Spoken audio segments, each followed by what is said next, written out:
Bismillah ar-Rahman ar-Rahim wa salatu wassalamu ala Rasulullah Muhammad sallallahu alaihi wasallam. Hello, good morning everybody, my dear students. Today we're going to carry on with the second part of Unit 4, and mainly our class is divided into two parts, a writing part and a grammar part with some related workbook exercises. So here we go.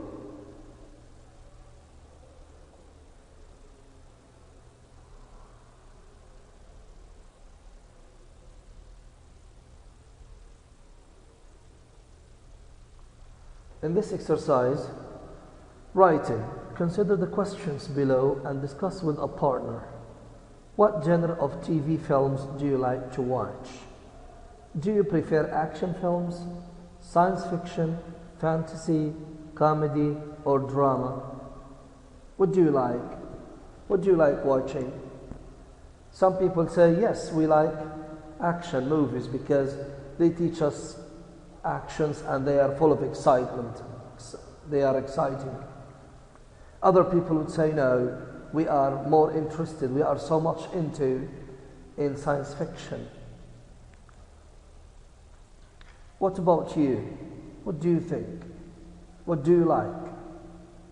Do you ever need to summarize the plot of a TV film for a friend? Does it happen? Yes, indeed, it happens to me personally, because from time to time when you tell somebody that you have watched a nice movie, you might receive this question, what was it like? How do you like it? Or what was it about? So yes, summarizing movies happens with me from time to time.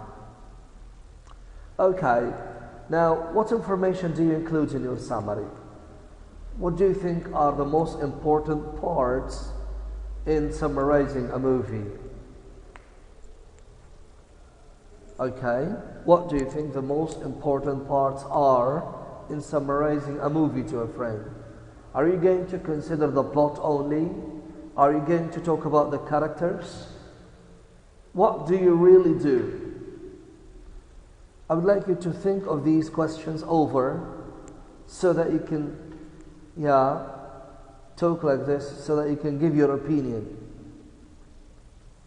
Right. Read the review of a TV film below and find out the following. What's the name of the TV film? What genre does it belong to? What actors star in the TV? Okay, instead of these steps, I would like you to refer to your own memory, find out about a movie you've watched recently, okay, and try to give me a summary of the film, the characters, the plot, what you liked, what you didn't like about the movie. This is a part of your assignment as well, okay? Now, page 62. Moving to another activity, okay, or rather I will let you listen first to this movie or to this account.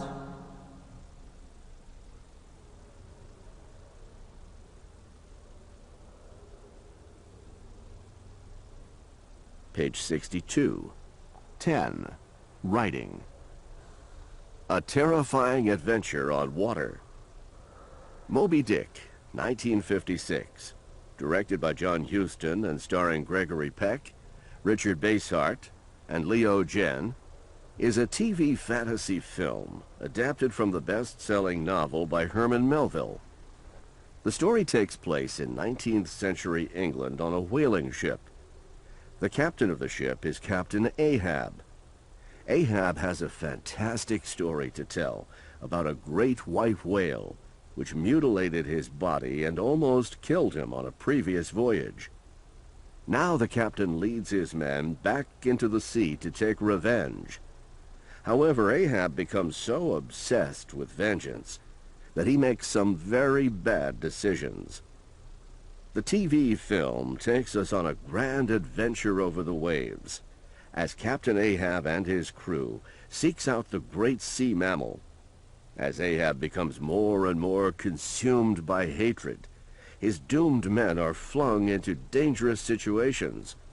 Does Captain Ahab eventually find the big whale? To find out, you will have to watch the film. If you choose to watch one film version of the novel Moby Dick, you should choose this 1956 version. The acting is good, it is well directed, and the use of color and imagery is superb.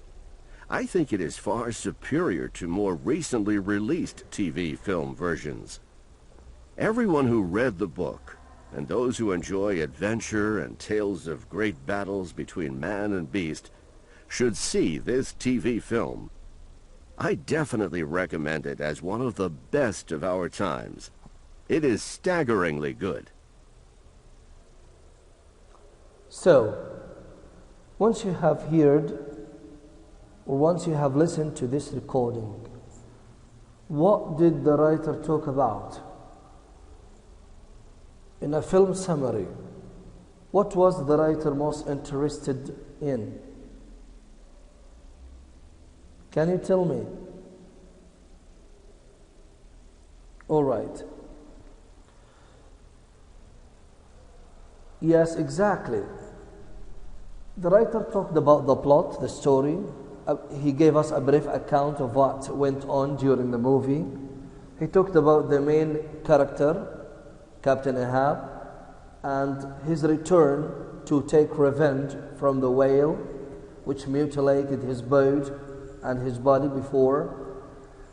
And the writer talked about imagery, okay, of the film, right?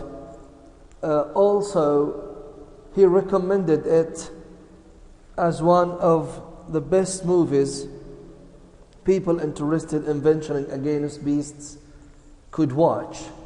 So you can outline the main points here, the things that you need to sum up, to summarize a movie to somebody, right? That's okay. Now, moving to this, think of a book you have read recently, make some notes in a chart below. This is what I just asked you before you listen to the recording. So I'm not going to repeat myself again. I would kindly ask you to go back to your memory, search within your movies, and give us an account of a movie that you've watched. Okay. So here again, writing corner. When you write a book review, you think about who will read it, the audience, and why they will read it, the purpose. You begin with the title, the genre, and the author who wrote the book. Summarize, or who wrote the novel, rather, the movie. Summarize the main character, the characters and the plot. Give 3 of your key events. Never give away the ending of the story, so that, people become suspended to the end of your summary. And okay, say what was enjoyable or not enjoyable about the book. Use adjectives: interesting, frightening, brilliant, amazing, boring, and so on. And finish by saying who would you recommend the book to, and say why.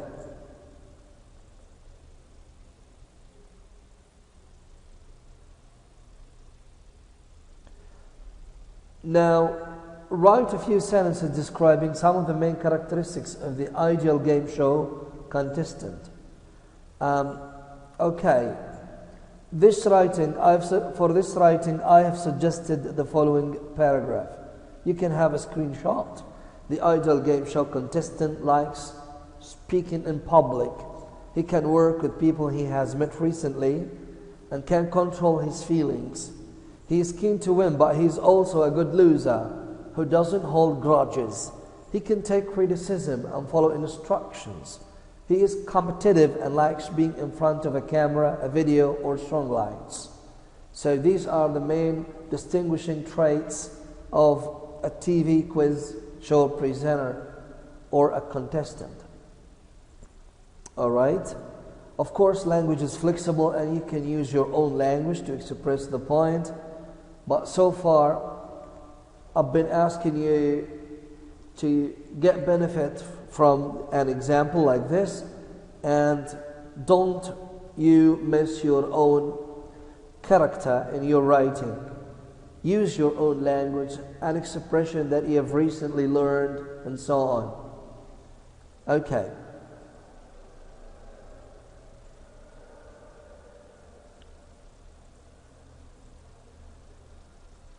Now moving on, a piece of grammar, form, meaning and function, and it is all about articles. Articles are two types, definite articles and indefinite articles. We start with the indefinite articles, أدوات النكرة المفردة, a or an. We use indefinite articles, use the indefinite article a or an before singular nouns. الأسماء المفردة شباب. We use a before words that begin with a consonant sound. A TV show, a chef, a festival, a book, a pen, and so on. We use an before words that begin with a vowel sound. An English class, an aunt, an uncle. Okay. Now we use the definite article that before singular or plural nouns. So before singular or plural nouns. Use that for objects that are one of a kind. الأشياء اللي في نوع واحد منها معروف في العالم. زي the earth, الكرة الأرضية, the sun, the moon, the stars, the sky, the sea. Okay? We do not say a sun, simply because we don't have more than one sun. Okay? And use the with the names of oceans, seas, rivers, mountain ranges, deserts, groups of states. The Red Sea, the Arabian Desert, the Amazon River, the Alps, a mountain range in France, the Eiffel Tower, the United States, the UAE. Okay. Use no article before the names of days, month, people, streets, cities, countries, continents, mountains, and islands. Fahad is my brother. We can never say the Fahad, for example. So proper nouns are not preceded by the. I live on Main Street, not the main street. He's in Dubai on vacation. She went to Europe with her parents. Mount Olympus is in Greece. The festival starts in May, and so on. Now here's an exercise. Okay? And I just want you to think it over before I give you the answers right away. Yes? Well, I first heard about Jazan Mango Festival 3 years ago from business colleague in, can you think of the answers? What do you think? Try to remember the rules for using the articles, definite and indefinite, and fill in the spaces. And here we go.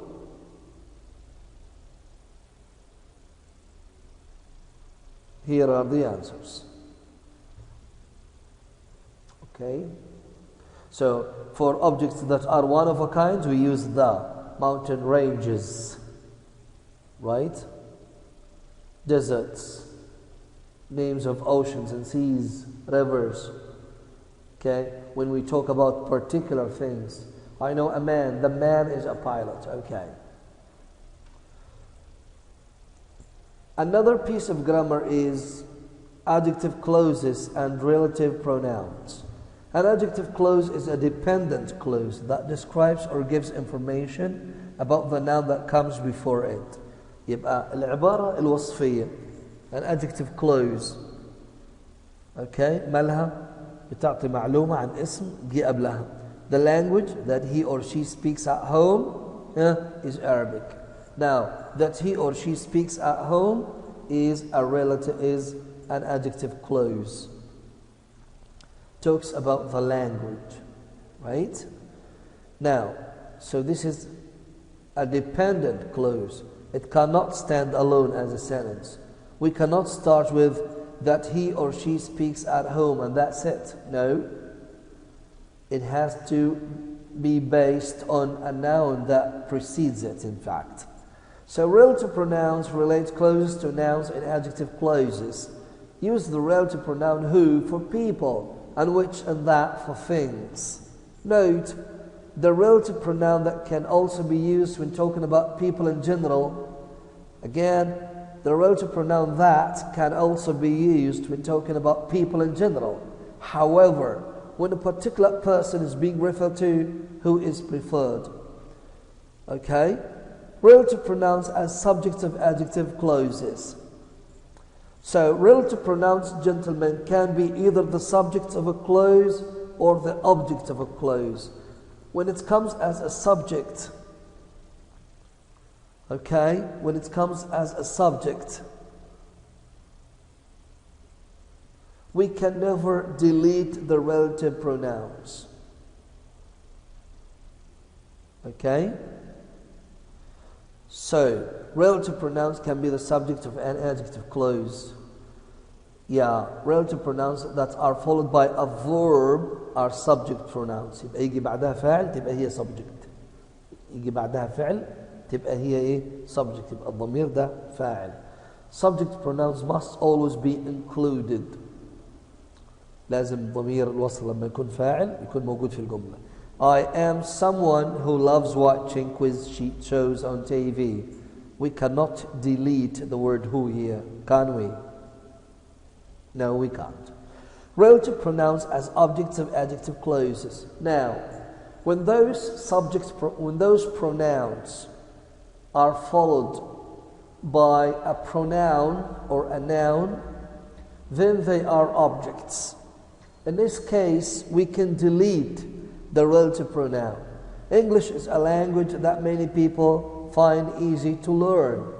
We can also say English is a language many people find easy to learn. Okay? Now, complete the quiz answers. We're considering exercise C on a self-same page. Complete the quiz answers asking in the TV show, define it. TV quiz show host. You have 3 minutes to define all the items on your card. Contestants, are you ready? Then let's begin. Now, can you think of a completion, a definition to this? A quiz show host is a person? Think this exercise over. Try to find completions. Of course, you can use, or we're supposed to use adjective clauses here.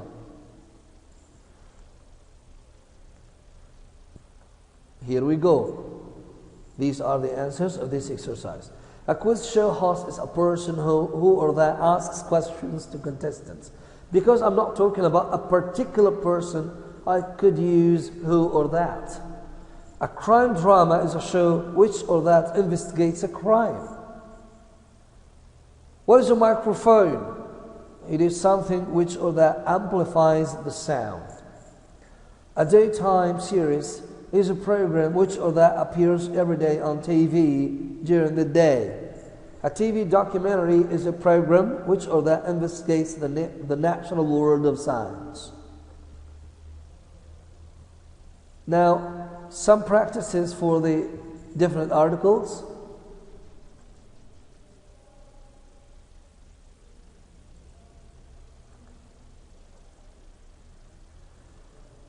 And this is our last exercise here, talking about relative pronouns.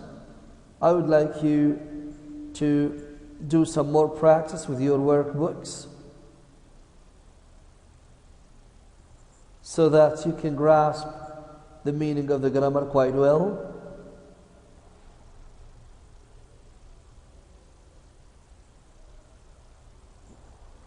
Thank you so much, and wait for me in other classes. See you.